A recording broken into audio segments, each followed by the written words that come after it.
তাহলে আমাদের 4 গ্রাম চিনির দাম 25 পয়সা পড়ছে, চা 2 গ্রামে 70 পয়সা, দুধ 7 ml 23 পয়সা।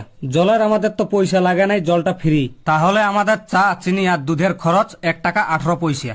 আমাদের গ্যাসের খরচ আছে, একটা মানুষের পরিশ্রম আছে, এখানে ধরা আছে 80 পয়সা। তাহলে আমাদের 1 টাকা 80 পয়সা প্লাস 1 টাকা 18 পয়সা সমান হয়ে যাচ্ছে 1 টাকা 98 পয়সা। এইটা আমাদের হলো 1 কাপ চায়ের খরচ।